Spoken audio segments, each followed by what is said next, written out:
pair of Democrats formally jumping into the 2020 race this weekend. Former HUD Secretary Julian Castro announcing his plans Saturday from his hometown of San Antonio, Texas, as Hawaii Congresswoman Tulsi Gabbard also says she has eyes on the White House. I'm joined now by Phillip Stutts, a Republican strategist and the author of Fire Them All, and John Summers, former communications director for former Senate Majority Leader Harry Reid. Good to have you both here. Let me start with you, John.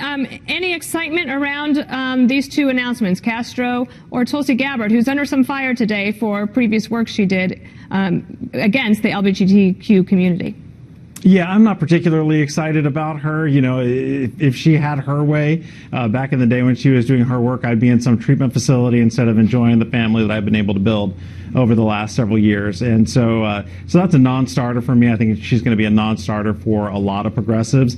It's great to hear Julian Castro come out and talk about issues, talking about healthcare, education, issues that people care about, and also equality. So great to hear from him. But even more so, it's exciting to see what's playing out in Texas. As a native Texan, you know, it's exciting to see not only Castro, but then what we're seeing with Beto as well, building these movements that are going to mean something in the state. We'll see what it means in 2020. If it does, right. I know, Phil, that another one of our Republican strategists that comes on, Colin Reed, has said that Texas is fool's gold for Democrats. But I also wanted to ask you about all of this excitement around the Democrats as they start to figure out who is it going to be, all these people headed to Iowa. Do you think Bernie Sanders will emerge? Well, he's recruited a ton of talent. I feel like it's a short-term game. I think the talent he's recruited is actually probably following the money. Bernie has a propensity to raise a ton of money. But in the end, and you know this, Dana, we've seen it in politics for years and years, you pretty much get lightning in a bottle once. Not all the time, but most of the time. And you've got a lot of candidates out there. It'll be the biggest field that the Democrats have ever put together. And so who is going to get the lightning in the bottle? I'm not sure it's almost 80-year-old Bernie Sanders this time. It could be Beto. It could be Elizabeth Warren. But there's somebody that will take it. And although Bernie will raise a ton of money, I'm not sure he's going to make it in the long run. And then what about, John, let me ask you about Joe Biden. There's, you know, obviously people are talking about that. David Leonhardt writes today about how Joe Biden is different from the rest of them, that he should get in there and that he should definitely run. What are your thoughts on that? Well, I've been a big Joe Biden fan for a long, long time. It would thrill me to see him jump into the race. I think he's exactly what we need. You know, but at the end of the day, you know, I hear mixed comments from people who are close to him as to whether he's actually going to run or not. So, yeah. Well, and while I have you, Philip, I wanted to ask you this. You're from Florida, and there's a story in the New York Times today.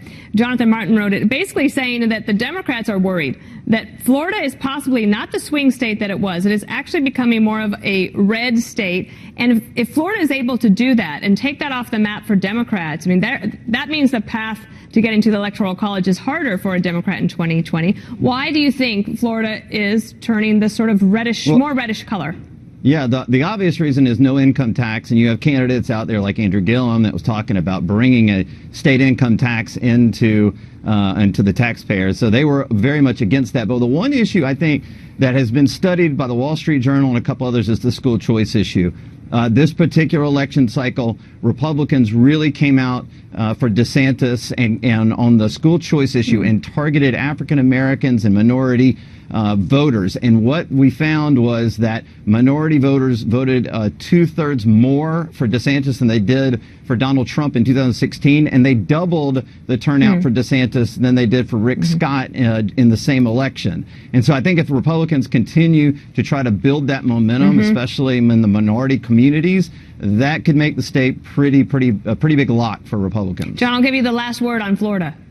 Yeah, I think Florida's been a red state longer than most of us care to admit, but it's actually, we've seen a big change as a result of the last election when voters passed a ballot initiative reinstating the voting rights of nearly 1.5 million ex-felons. And they know who fought for their right to vote, and they know who fought against their right to vote, and that, of course, being the Republicans, who will take just about any opportunity to silence the voices of the popular vote. Well, you both live in states where there's going to be a lot of ads coming up in 2020, so that'll be fun to watch. Phillip Stutts and John Summers, thank you. Thank you. Thank you.